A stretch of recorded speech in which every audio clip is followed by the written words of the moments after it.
David Silva, Foden, Bernardo Silva turns. Dominic back and forth. Here's the shot. There's the goal. 2-0 to City.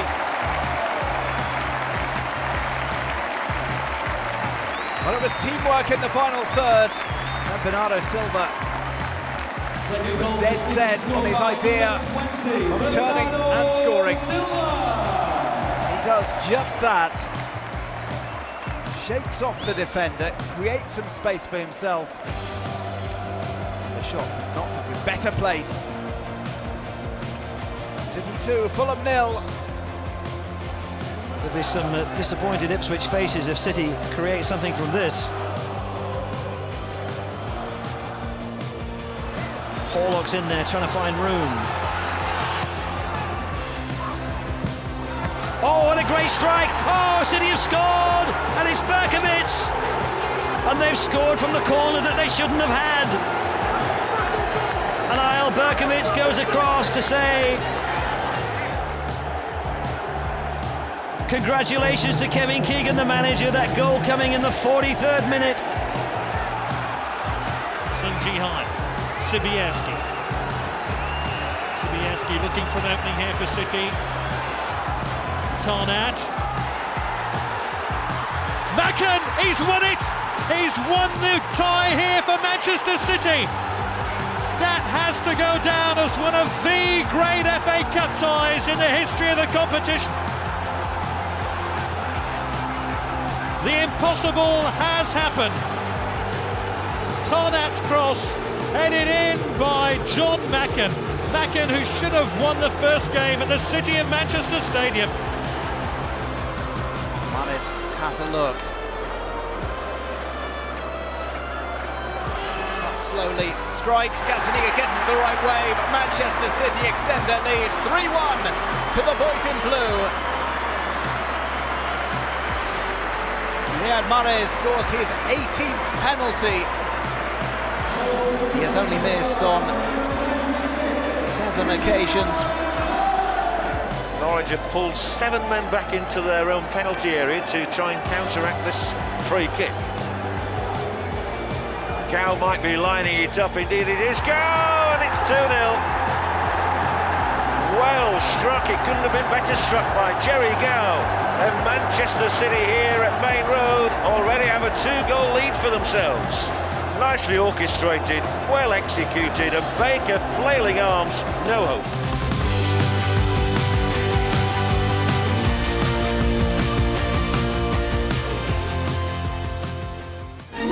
Welcome to Matchday Live for the FA Cup 4th round. Pepe, left-footed ball towards the back stick. It is stabbed in off the post. Oh, hang on. I can now, it's coming live. Manchester City are at home to Arsenal or Oxford. They are our opponents. Come on, Oxford. Yeah, so welcome. They will treat them well. And Adebayor, in goes Van Persie. Good challenge. It's over to you now. All the pressure's on Arsenal. And Arsenal players, fans, staff, and everybody will be watching that thinking, here we go. De Bruyne, Haaland, 1-0. Arsenal's not been in a position where they have to sustain it. Yes. We understand it, Pep understands it, the players understand it. And what a result to deliver before they've got a big game. Pep does not want to be losing to any student at all. It is Man City versus Arsenal. Pep versus Arteta. The FA Cup 4th round on Matchday Live with Paul Dickov, Shaun Gota, Michael Brown and myself, FD.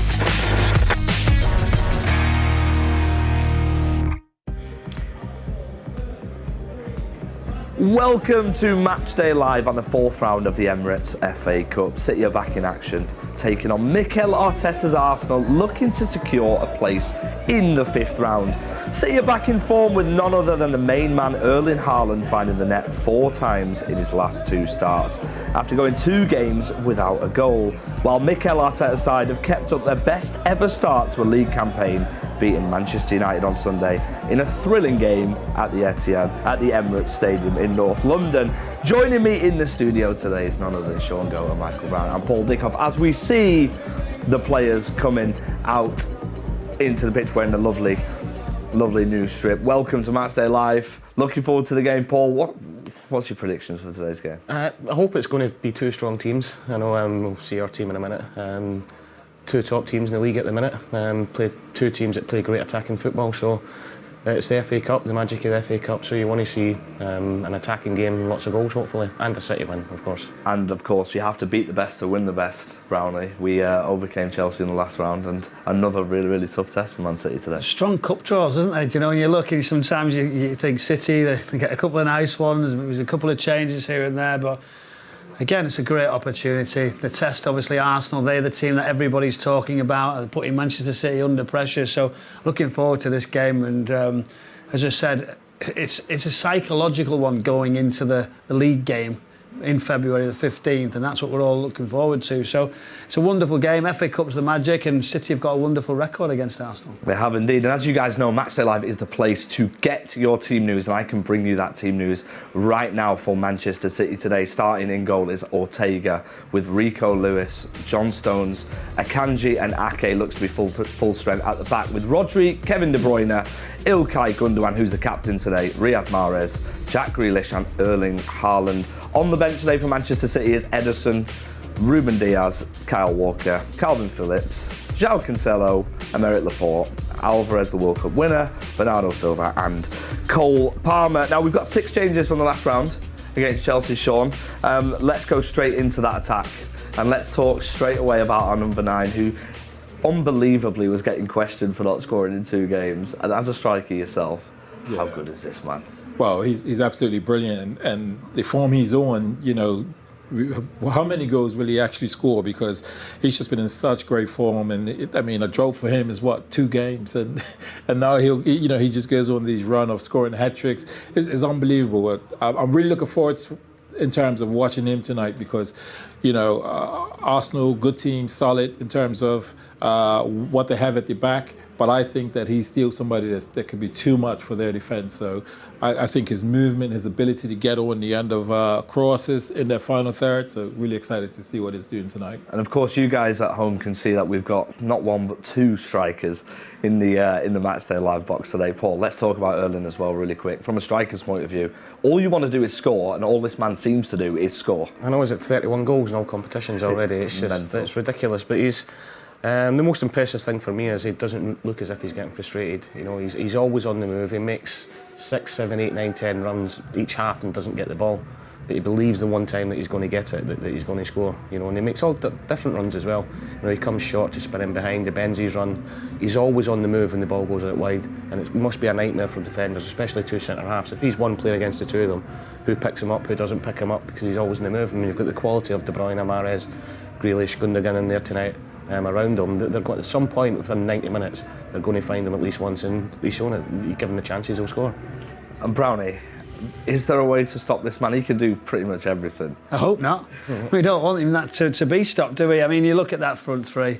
I think it's wonderful from all different options. Riyad Mahrez is on fire at the moment, actually doing things that we've not seen, winning games in particular, all on his own, and I think that's a credit. So at the top of the pitch in that 9 position, we've seen City with a false 9, but when he plays Haaland, he's taking everybody away, isn't he? Because he's running on the shoulder. The second the ball goes anywhere near an advanced area, that run that he has is fantastic, which clears the space for Riyad Mahrez.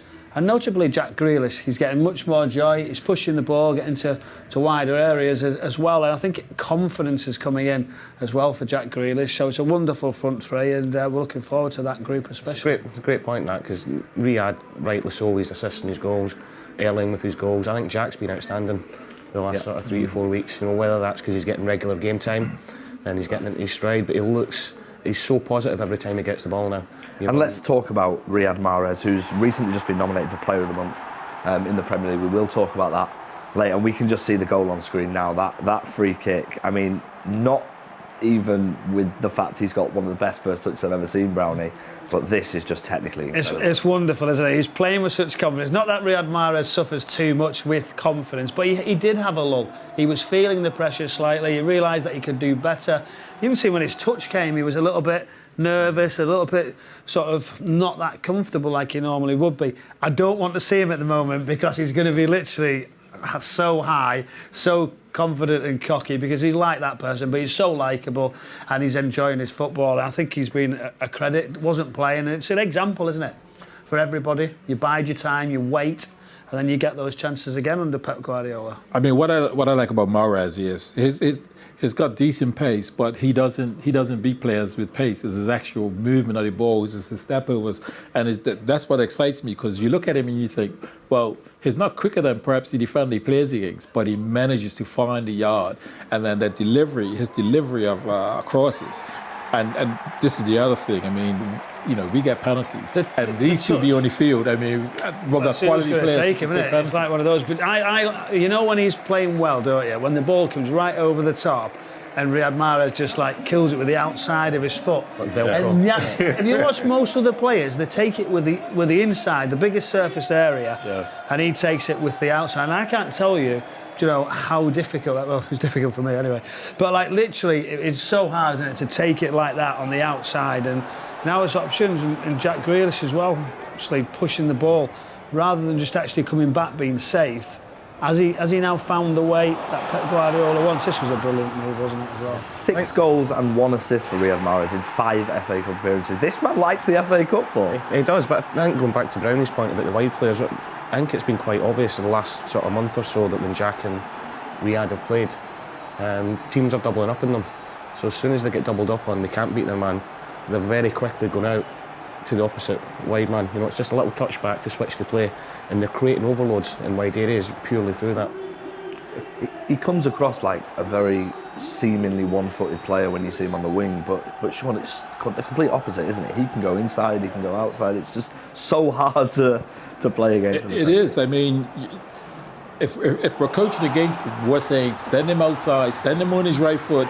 He goes on his right foot and he still delivers the quality ball, whether it's flashed across the box or it's a loop dink in the air for a player coming on, or whether it's a pullback. So his right foot does what it needs to do. Look at that run there, and the finish for me. This is so difficult. Under the pressure, and then wait, that is very calm and so cool. That's a player on full confidence. But he earns the right. Look at where his run is from. So deep. Yeah, he gets a little bit of a poor mistake. Reads it well. Because he's in that area. Brilliant finish, and you can see he's so confident. Do you know what we're going to have to see? I want to see a headed goal from Riyad Mahrez. That will be a collector's Well, it would be item. nice. It would be a collector's item indeed. Let's really quickly talk about Jack Grealish as well. We can't leave Jack out. He's proving the doubters wrong now, isn't he, Brownie? I mean, there was the jury's been out, you know, about Jack. I think he's brilliant, and he seems to be really confident now, and he seems to be getting back to his best. I think there's doubters and everywhere. Like I've just heard Pep Guardiola's interview regarding Mikel Arteta. He questioned about what he does on the touchline. He says because he's at the top. So Jack Grealish is at the top. He's had a big transfer fee. He's coming to Manchester City. The expectation level was ridiculously high. Haaland the same. That's what you get now. We're coming for a lot of money to this football club, and you've got to accept that's what it'll be. But you know, he suffered a little bit, as we know. You know, when it wasn't going well, he's wondering, can he do it? Where can he get in the side? Remember, he's going from a team that as soon as the team's picked, he's playing. Everything's around him. The ball's getting given to him. Now it's different in this team. They say, no, you give it us. You're not going to be the main man. And he had to adapt slightly, and I think he's now finding that rhythm. That was a big goal for him, for me. I think a lot of the stick he took, especially last season, was a little bit unfair. You know, all he was doing, Bruyne's bang on. He's coming into a different environment where he's not the main man at Villa. Villa defend 99% of the team behind the ball, and he was the one that would have a free role, if anything. If anything, coming here, he said to be a lot more disciplined in how the team plays. And all he was doing last season was doing what the manager was asking him to do. Yeah. And if he wasn't doing what the manager asking him to do, he wouldn't have been in the team. Absolutely. You know? Now, we will be looking in detail at the both lineups for both teams. But for everyone who's watching at home, if you haven't done it already, you can download the Man City app and Recast to get full exclusive live commentary from our 2 men down at pitchside, Alistair Mann and Andy Morrison. And we're going to head over to them now to get a bit of insight in today's game. Well, welcome to pitchside. I'm delighted to say alongside me is former City captain Andy Morrison. We've had a few moments to digest the Arsenal team, and I think 6 changes in all. What does that tell you? It tells us very little until the game starts, and then we'll get a reflection of how it's going to go. But I thought they'd both go strong. I like the City team, and we spoke earlier on, Ali. I think we have a stronger squad. we have a more recognised squad, and I think when we do change it up, it still looks strong. They've made a few changes, which is not their recognised 11. Only Arteta will know why he feels he has to go with that. There's no bragging rights tonight. It's an FA Cup game, and that's it, as far as I'm concerned. It's quite a strange situation that this is the first time City have played Arsenal this campaign. It means it's been more than a year since these two sides met. What has changed, you think, for Arsenal in particular in that 13 months? They've arrived. They've arrived on the big stage. Many people are saying they didn't see it coming, and that they're punching above their weight, but there's an energy. Every player's alive. They're all in tune. They're hungry. And what stands out for me is the togetherness, and it's up to us to raise up a challenge. You know that there's a 5-point gap tonight. It's the FA Cup, but yeah, they've arrived now, and they're a force, and they will strengthen. And I expect them to be playing a part over the next 5 to 10 years now. It's interesting that two of their most consistent performers of late are two former academy players who've gone through the system in Saka and Nketiah. What have you made of those two in recent times?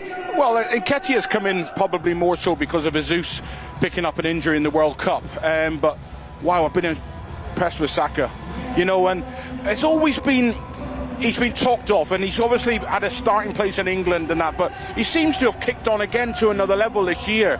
And his ability to drift inside, and his left foot, he has a turn of pace that kind of eludes people. We don't really see it. I don't see him as a Martinelli out-and-out sprinter, but he carries the ball so clever, and he changes direction, and he's got a lovely balance when he comes inside, and he can finish now as well. So he's an exceptional talent, one of the outstanding footballers for me, one of the young footballers in English football.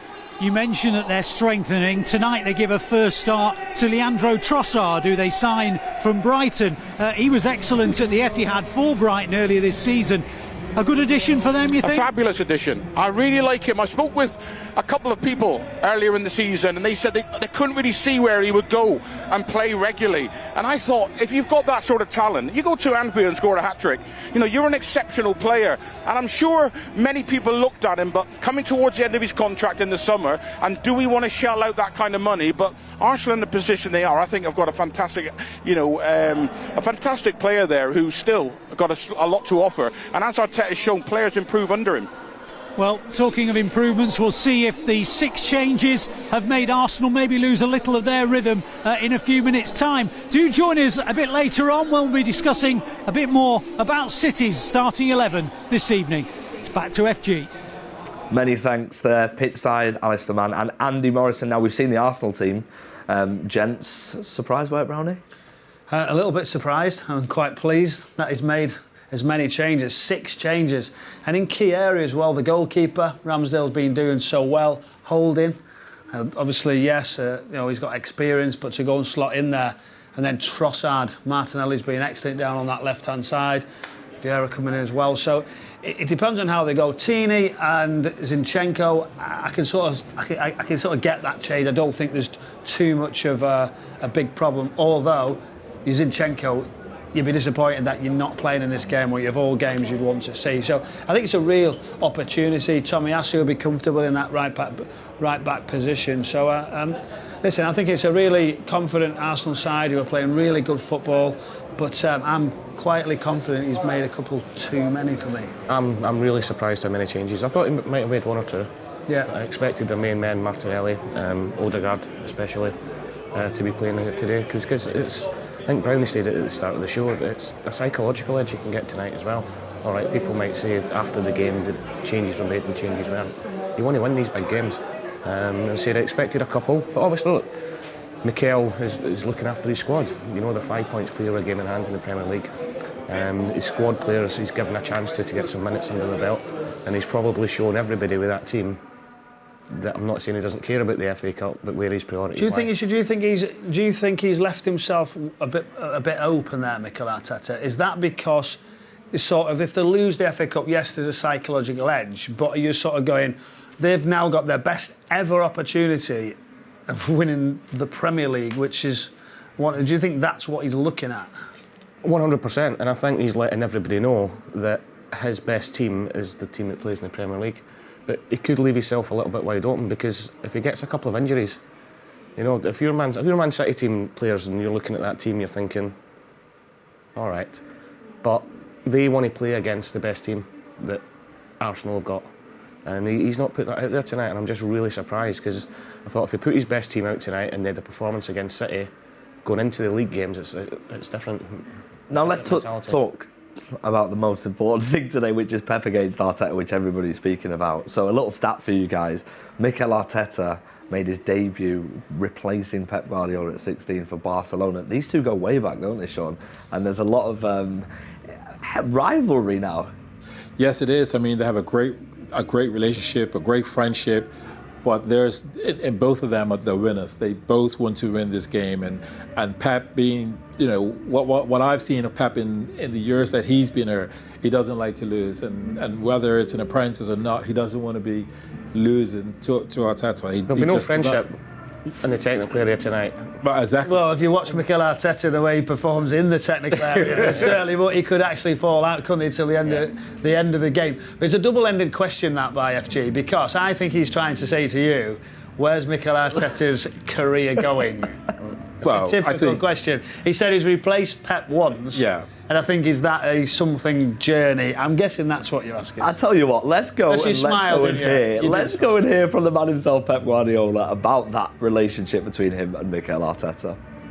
Well, we were in touch before. I have Lorenzo Bonaventura, like he's maybe the closest friend, because we started together first month in Barcelona, and he knows really well Mikel, and I knew him a little bit, but not much like Loren. And after we make a conversations, and he said, I would like to work together, and I can help you because I know the Premier League perfectly. I know all the managers. I remember that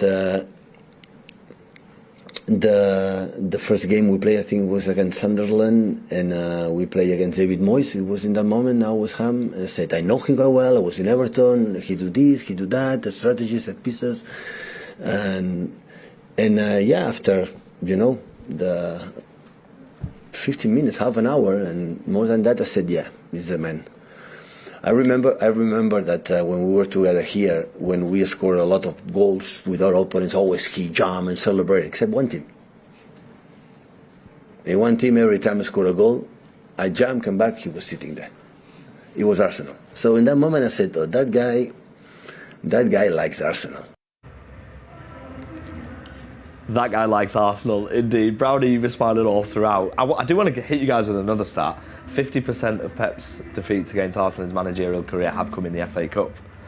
I mean, do you think Pep looks at these and thinks, oh, maybe I could, get one over on I think we know the answer, don't we? I think he doesn't. I just think it's another game for Pep Guardiola that he wants to win. He wants to deliver for his side. But I could listen to that all day. You know those stories about the early days of Mikel Arteta developing, how he is as a coach, and we all know how much he worked behind the scenes to help Pep Guardiola, and he has to take full credit for that. Yes. For where the journey of the football club is, helping Pep, as he said, to get used to the Premier League, to get used to a different league, and. It's great to see Mikel Arteta doing well. We want to see that because he's been developed here. But we've got to be so careful that it's not this season, surely. I've been fortunate enough on a few occasions to be away pre-season when Mikel was there. And don't give this that they're not so close friends. They were joined at the hips for the full 2 weeks we were away, on and off the pitch. On the training pitch, you could tell that they really hit it off. And I'll never forget, we flew back from Japan, and it had been a long 12 days. And they just played Yokohama that night, and it was straight to the airport, straight in the flight, 14-hour flight back. And Pep and Mikel were sitting at the front, and we're playing Liverpool in the Community Shield the following Saturday. And I swear not, for 10 of the 14 hours, they sat there together and studied the Liverpool games from the previous season before, watched the Yokohama game that they'd just played, and they didn't stop interacting about how they were going to set up against Liverpool. So it's so clear that there's an effect of Pep on Mikel and his teams, but I think, as Pep said there, that he got a lot of help from Mikel when he first came over. There's definitely a lot of mutual respect between the two. Let's look at the Arsenal attack, and I want to talk about Eddie Nketiah, Shaun. He is a man that has been written off on many occasions by a lot of people. Obviously, Jesus came in and has done fantastically, which we'll touch on later. But how well has Eddie Nketiah fitted into this Arsenal system, and how important is he to the attack and potentially scoring goals for Arsenal tonight? Well, he's shown that he's very important. You know, he's a quick player. He's certainly starting to find the goal a lot more than he was in previous seasons. I was somebody that sort of disregarded him or didn't rate him as highly, but I think he's doing a superb job in how he's leading lines, scoring goals, and is a threat because of that pace. And I believe he's got 4 goals in all competition. Still needs to produce more goals, but I think his confidence there. He's got the confidence from his manager. So when you've got that, you want to continue doing well. He's an exciting youngster. I've always liked him, even from his academy days. And the last couple of seasons, he's been in and out, and I think the Arsenal fans got in his back a little bit for some time. And I thought, whenever he's had the opportunity to play in it before this season, it has been in cup games, he's always produced. He's just never really had the chance to go ahead. 15 goals in 21 cup appearances, so Paul's. Well, that tells you his opportunities. He's only been given them in certain games. Absolutely. But you look at his journey. He went out on loan, Leeds United, did okay. He was still there, and he was in and out. Sort of then it ended because he wasn't playing. They brought him back. His contract was running out. Should he stay? And I think you're looking and you're going, this boy's done well in cup games. He should leave. Yeah. And I'm one of them thinking, he's got to go to another club. The Premier League clubs are wanting to take him. Mikel Arteta said, listen, I think your place is with us. You've got to carry on. We believe in you. You will get better. But then he's coming to a side that is doing miles better. So miles more opportunities, miles more chances, confidence, I keep saying. And he's matured. He's another couple of years on. It'd be interesting you can what see, happens can't you? when Gabby comes back fit.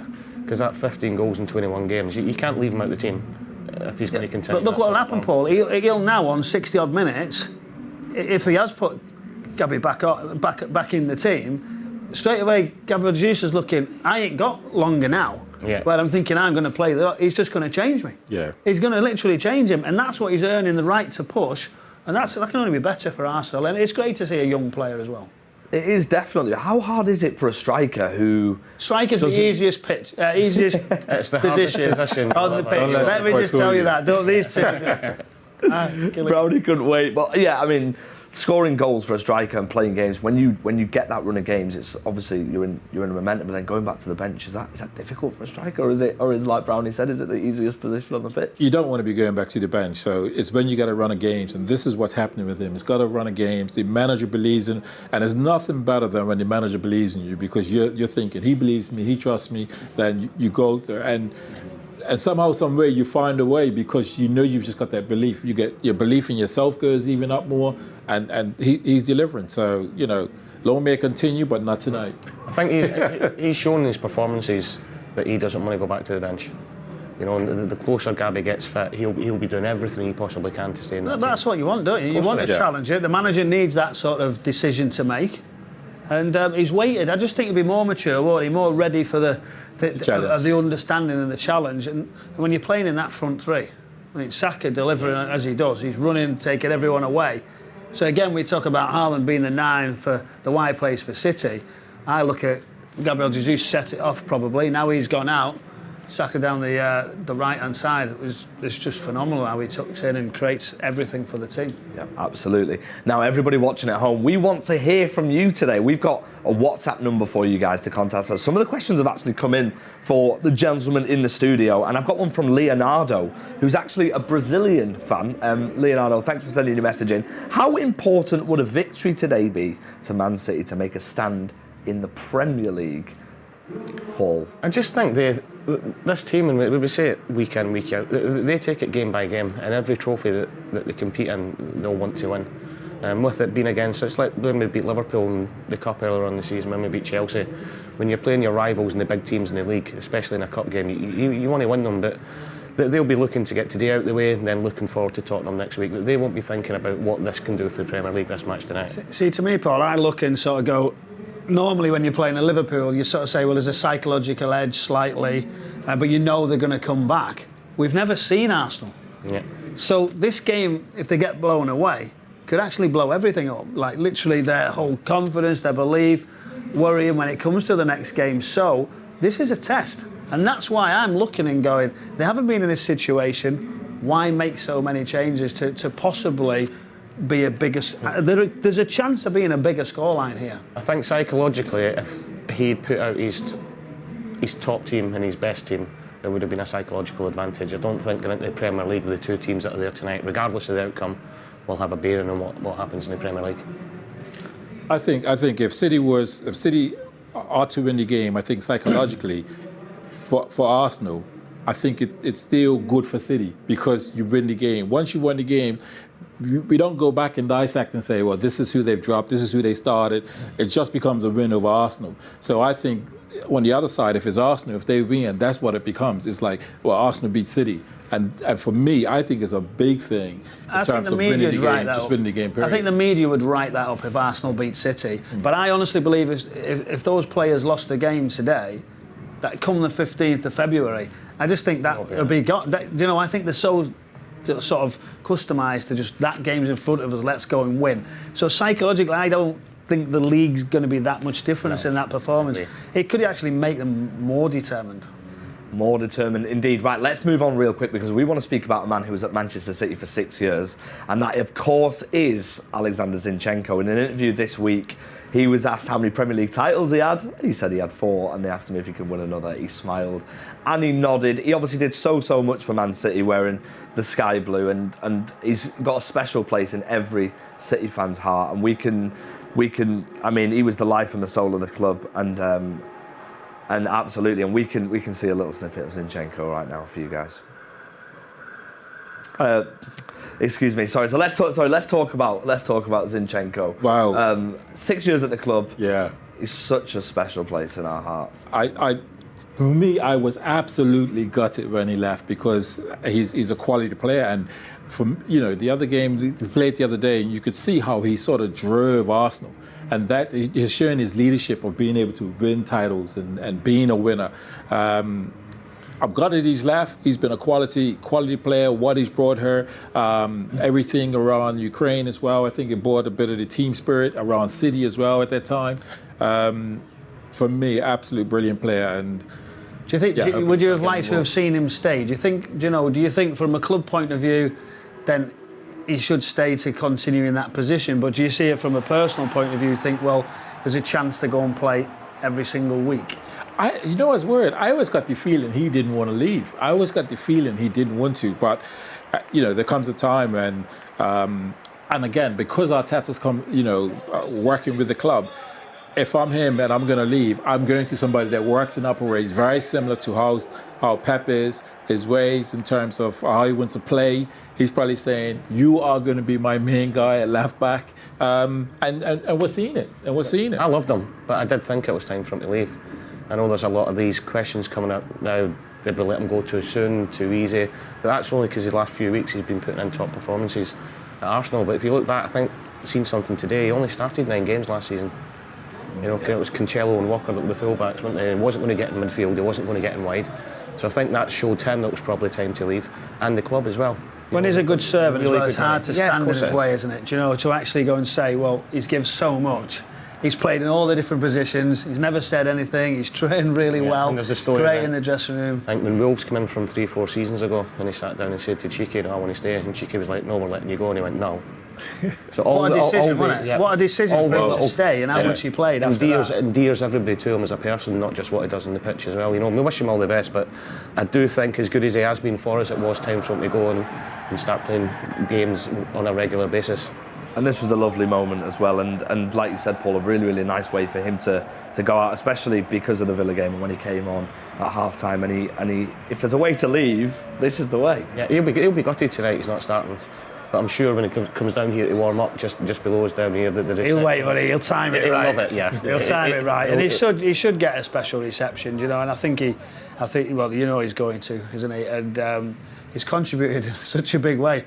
I think now, would you actually think, well, yeah, these players need to go on and play, but we might need to pick another club where they actually go, because Arsenal have come on that well. You would never have said, would you, that Arsenal were going to be pushing you right at the top of the... I think when him and Gabby went to Arsenal, you would never have thought that they would have been in this position. No way. Yeah, exactly. I think there has to be consideration. I think Pep be thinking, right, are they rivals? We may not be letting them go to them, but they've done superb there. They have. They have indeed, and yeah, we wish Zinchenko well, but obviously not tonight. Manchester City have launched their first ever female studio pack range designed by Puma. The new studio pack range has been essential, and it's designed for female blues that want to rep City, which we want to see, whether they're in the gym, working out, increasing their flexibility in a yoga studio, or simply training at home. The studio pack, it comes in 2 colourways, it's black and heather, and it features 4 core items. Now, the Manchester City Studio Foundation leggings, you passed the squat test in style wearing that, and the Man City Studio Foundation tee allows you to hit the studio in true City style. Okay, now let's talk about the midfield battle. Let's talk about Manchester City and our midfield today. We're strong. Rodri, De Bruyne, Gundogan. Let's talk about Rodri first. How important and how vital is this man to the way we play? Yeah, I want to jump in on this one real quick because I think what I've seen in him, he's shown an aggressive side that probably in the early year or period when he was here, we kept looking for him to be a little bit more aggressive. The times I'm seeing now where he's got this aggressive side, and I'm thinking, yes. And he's put it in the whole package of him keeping the ball, transitioning the ball, with all the other qualities he has. But there's times just I'm seeing his appetite for him like, that's mine, and I'm winning it, getting his body in front of players, and I've really been impressed with that side of his game. He understands it so much better, I think. The role that Pep wants him to do, what it's important for the team, to be unselfish at times, not to just think where he's going to run out and win the ball in that position, I have to stay. Sometimes the best decision is actually not going anywhere. And it's difficult to do that, but actually he learns, and on the ball now, the improvement there, as we've said so many times, incredible, tight situations, and he can just take it when anyone's near him. So it's fantastic. And playing with the intelligence of Kevin De Bruyne, Ilkay Gundogan in front of you, and that allows him, because he sits, it allows Kevin De Bruyne to go right on. Now, and he'll go and support in a front 2 press. And so, it's almost a 4-2-4 at times when City go into the press, and it leaves obviously Ilkay Gundogan and Rodri, and I think they're so comfortable. I think it's a really good blend. Bernardo Silva comes in as well. I'd love to see him play, and I can't say too many, as much good things about him. So it's fantastic. City's midfield, I think, is really balanced, and it's going to be tough. Odegaard, I wanted to see there. I think that would have been a good test, wouldn't it, as you mentioned, to go and join in there with obviously Granit Xhaka and Partey. Would have been a really good. That 3 against our 3 would have been interesting. But just going back to Rodri, I think I stayed in Matchday Live a few weeks ago. We're all talking about how great he's been this season and how all of a sudden he's stepping up to the plate. Consistently last season, I thought he was our player of the year, player of the season last year. I really do, because consistently he was. And that's a striker looking after a midfield player. I told you they were really important in midfield. It's not very often that happens. I didn't say it was more important.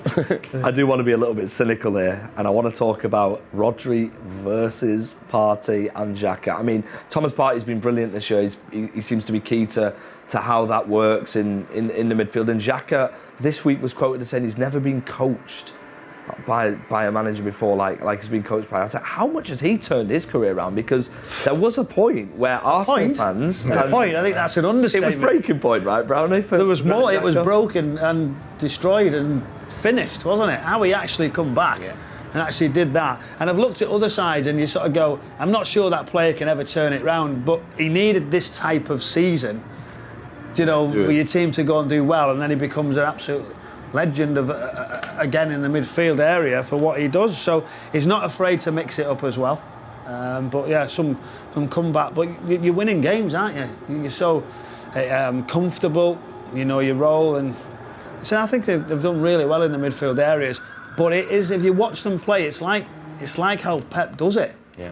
It's just copying it, but there's a slight few differences. But we'll see when they build up now. Tonight, how you watch the midfielders go, you'll be saying, here we go. The full-back will come and join them and make an extra one in the middle. It'll be an absolutely Jack is so important to how they play and what he has done this season. I mean, I hammered him last year. I don't know if it was last season, the season before, when he got sent off in the first half year. Yeah. He looked as if he wanted to get sent off in that game. It was so stupid and cynical what he did. And I thought, his time is up there. Mikel hadn't long took the job as well. And I thought, he's not going to put up with that. But how he's transformed himself around to be a major part of how they play is credit to him.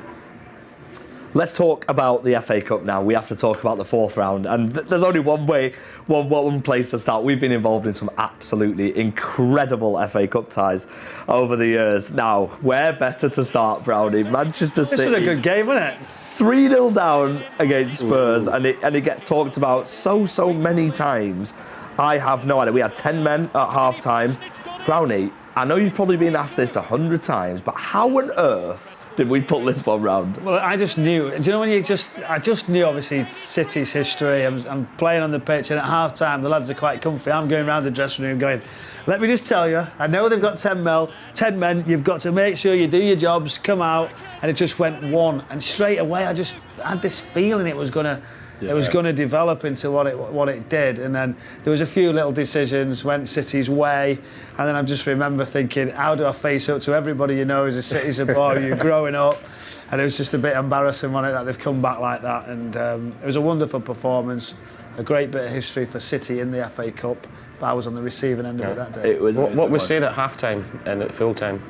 Do you know, at full time, actually, it was just really lost for words. I don't think there was that much of a reaction. But at half time, great half, well done. Obviously, red card had come in as well, so it's 10 men. But actually, I just remember saying, and it was like, you've got to do your jobs, try and be professional, the usual stuff. You never know what can happen, just make sure. And I was a bit stronger than that, trying to say, listen, we've got, because when it's your old team, you've got to also. You just can't lose against your former team. You just never want to lose. Yeah. And that's just human nature. And you'll see about Zinchenko coming here, and he'll be on the pitch. You don't want to get beat. And if you've got that drive in your belly, that makes you better. That's who else wants to lose? No one wants to lose a game when you're playing. So, but yeah, it was a bizarre game. It was a bizarre game indeed, and there was also a free kick in the fourth round. We always talk about Kevin De Bruyne, and rightly so. This free kick has made, I mean, the way it went under the wall has now seen us and football teams use players lying down. What a free kick, Shaun, against Cardiff in the fourth round. It absolutely was, and this is the level of him, you know. He can go over a wall in the top left-hand side, top right-hand side. This time, you know, he's looked at, Pep would have looked at them. Do you know this? Sorry to interrupt, Kevin. Do you know, Shaun, when Kevin does it, it's not just him. That is, do we talk about coming back on a plane, watching game after game after game, manager, coaching staff, analyst, set-piece coach, they get the credit for that, because the amount of detail that they put in to that setup. And that, I'm telling you, the day that will have happened, that bench would have gone, we did it. Brilliant, can you believe it? And that's what it's nice, the support behind. They would have planted the seed and Kevin said to do it. They told them, weren't they? Straight away, the wall jumps, we've watched them so many times, let's go for it, we've got it. And today you got the draft excluder now. Everybody lying down, we're seeing everybody do that sort of rule. Would you have done it, or would you have said, I'm not going to be the draft excluder? Listen, I think you'd have turned it down. I'm a team player, mate. I would have sat there and said, just tell me when to get back up. The goat doesn't go in there, the draft excluder. I wasn't big enough. I'm too small. It was me one, and it was a running joke. I've done it a few times in commentary and stuff like that, and said, oh my God, is he really the one who's got in that position? So you can imagine, can't you, with the set pieces come along and say, well, you're going to be here, you're going to stand there, you're going to go there. And they'll be all going like, please not the draft excluder. When it first come out, it's more normal now, though. It does. But when it first come, you'd be like... It's revolutionised football a little bit, and that free kick has now... There is a classic fourth round I want to talk to you about, Paul. Shaun, you played against Leeds United from the Premier League at the time. Can you tell me what you remember about this, Shaun? Well, thanks for offside. Yeah, that was. I tell you, we've actually got a modern invention, which is VAR. Onside all day. And I can tell you, we've got our own VAR today on this goal to see whether it would have stood in modern times. Shaun, great header by the way. You guys are trying to take away from my 103 goals. Like, what's happening here? Let's have a look. Clearly offside. The VAR. It's a brilliant header. But the VAR says. I love it. Based on the lines, it's onside. Why is that the arc around the back of your shot? That's the movement, you see. Oh. It's all about my movement. And what they're not showing is the player right down the bottom. But yeah, I look clearly offside. But that day there, I mean, Leeds were top of the table at the time. They were flying. They were flying in the league, yeah. And to be fair, Paul and I, we worked our socks off to try to get amongst them. Yeah. So, yeah, we needed things like offside goal. I ran about 13k that day and touched the ball twice. And I'm not joking either. They were a top team at the time, and obviously Grim won 1-0. That was the second or third minute, I think. It was early on. Yeah, it was early. It was absolutely jumping.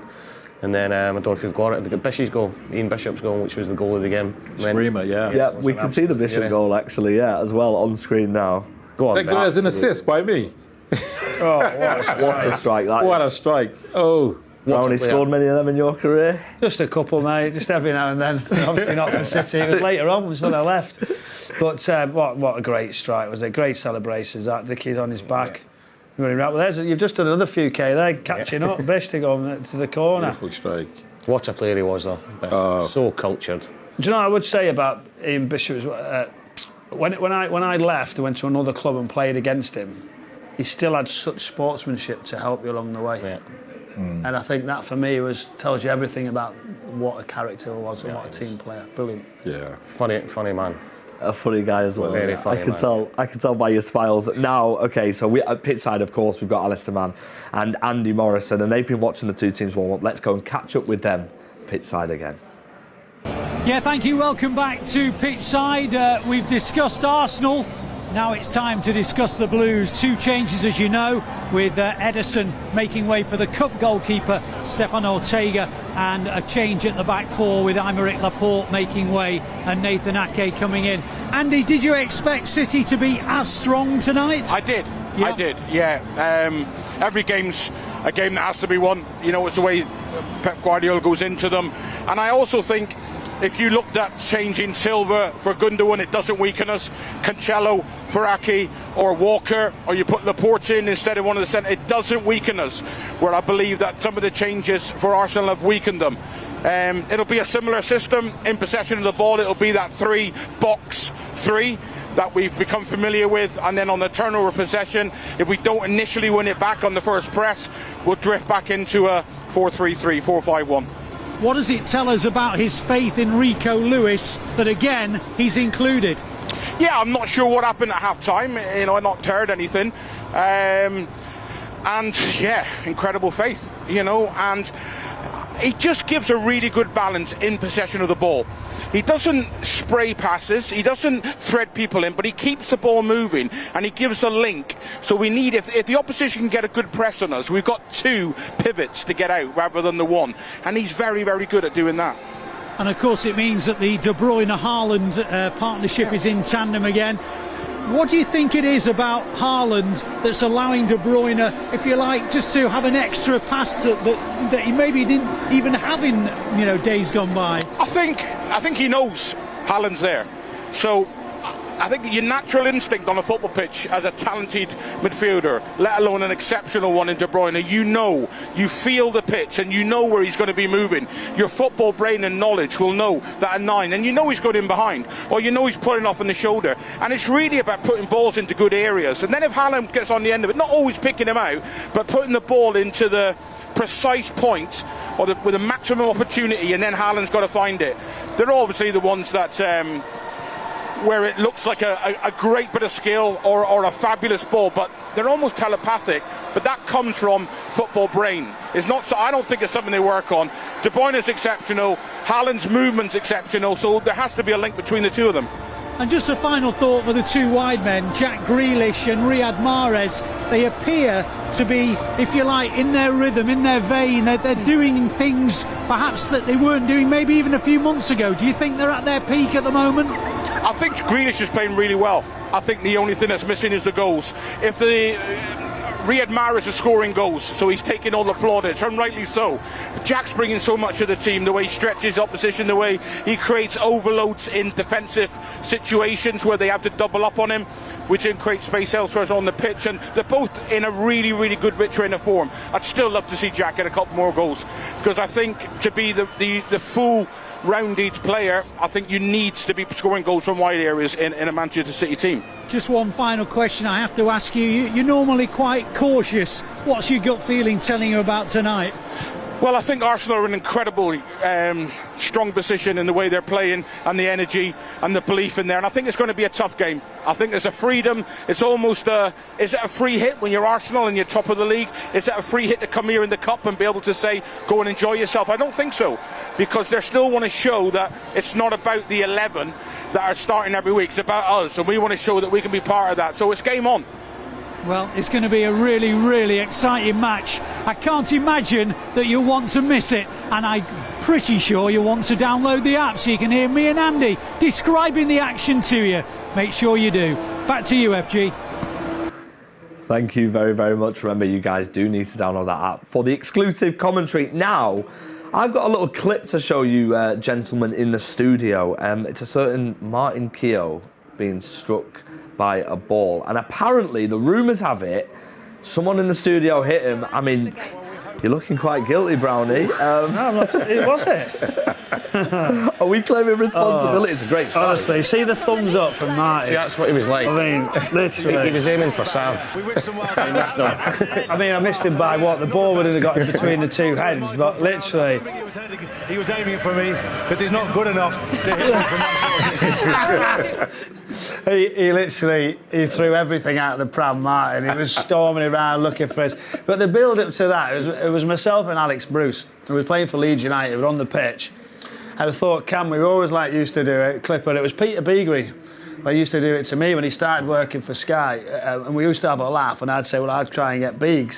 So we always tried to do it, and Beegs would laugh, try and bring it down while he's doing commentary pitch side. So we've seen Sav, and he's right in front of the Leeds supporters. They're giving him a bit of stick, so we thought, we'll just clip one in. So I've done one, and it's gone right over the top. So I just moved it a little bit closer, and it's like hitting a golf ball. And I've gone, oh no, that's got every chance. And literally, I remember started running off away. But looking like that, thinking... You're a brave man. And it's hit Big Martin, and it's hit him full. Just missed Sav, and it's hit him. The crowd go crazy. And I remember, literally, you know when you're crying that much, and you're like... And I was thinking, you gave it away. No, but then I've just...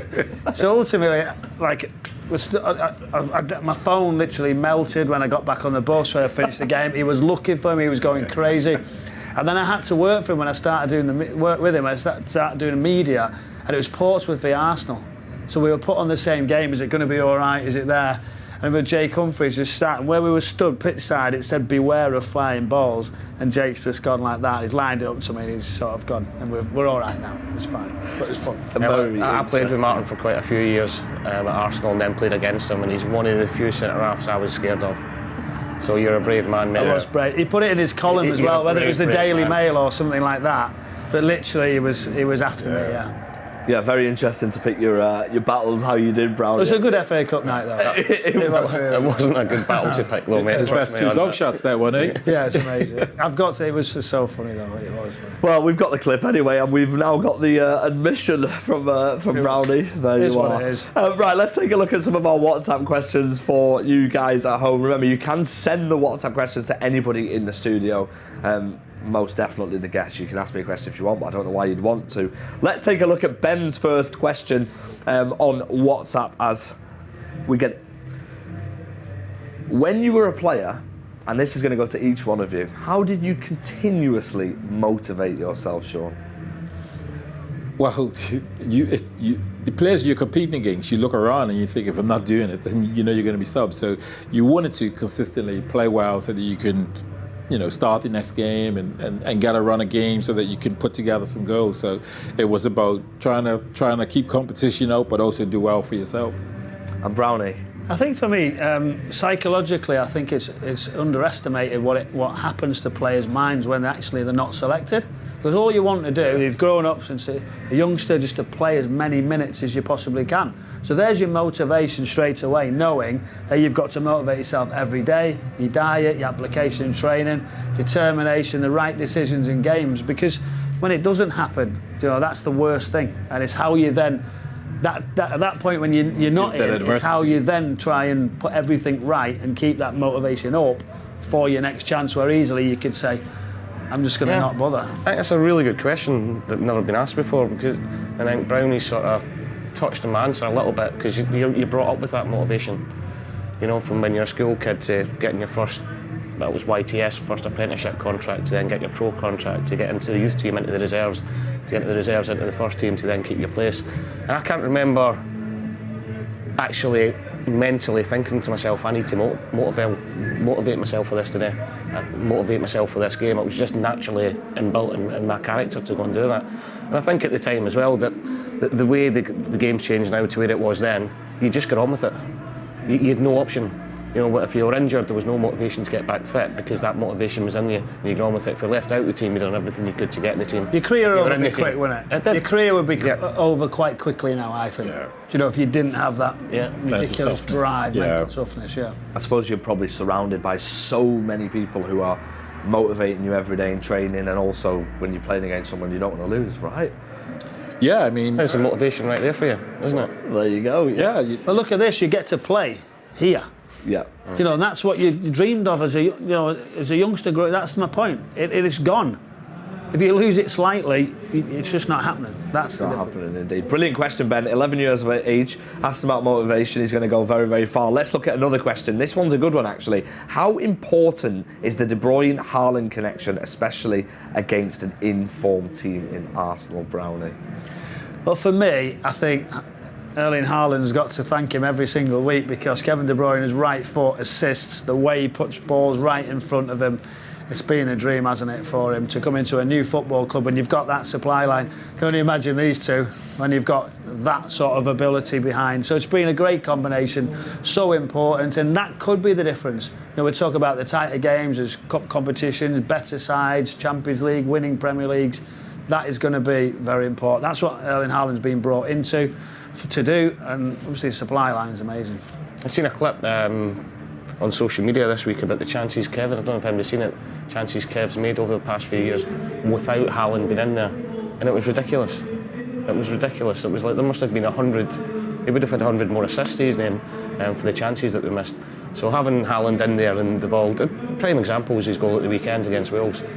You know, and little things, I know it was the first goal, but the Wales were defending quite well up until that point. Yeah. But he just has the tools to unlock defences with doing something ridiculous that no other player can do on the pitch. A bit of controversy for me. I say, well, you ask, is it important? I say, well, Kevin De Bruyne is the most important player on the pitch.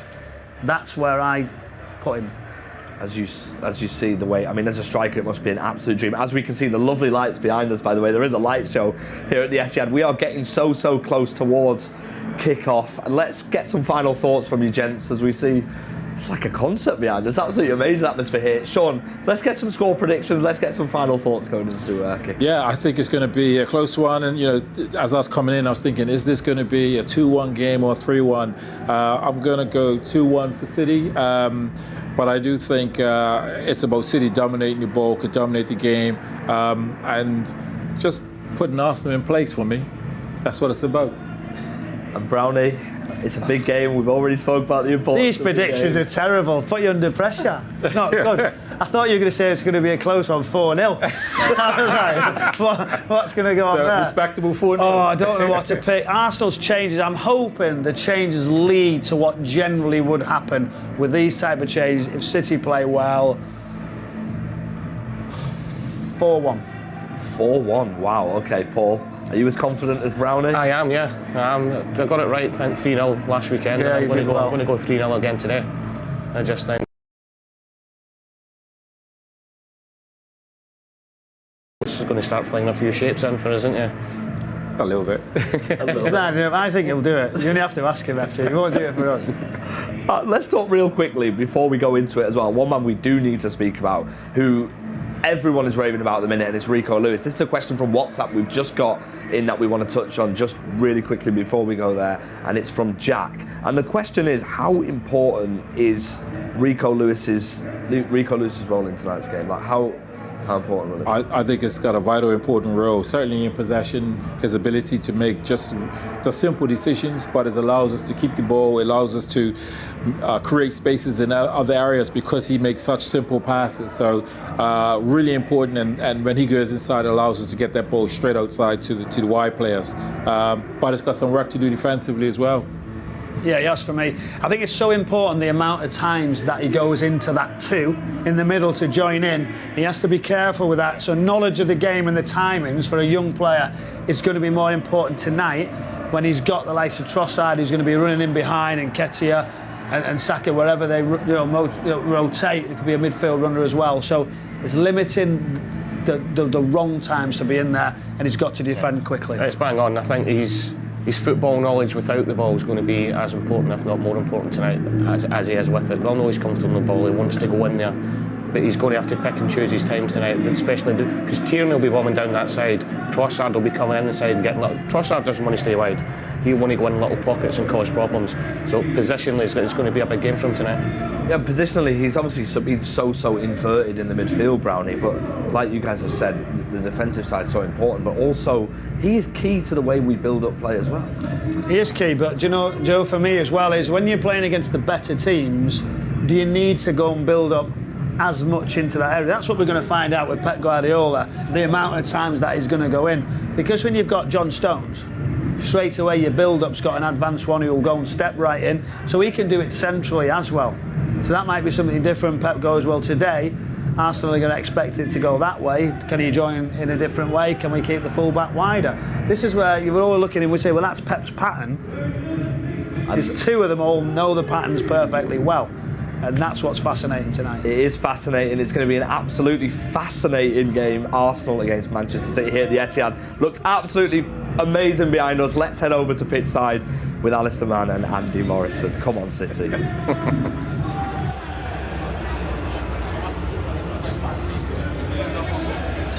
Well, welcome to the Etihad Stadium, which at this moment in time is dark apart from a laser show that is taking place on the pitch, and it is quite breathtaking, and there are animations, if you like, of each player as they are named in today's starting lineup. If you've never been to a night game at the Etihad Stadium, get yourself a ticket as soon as you can, because you are in for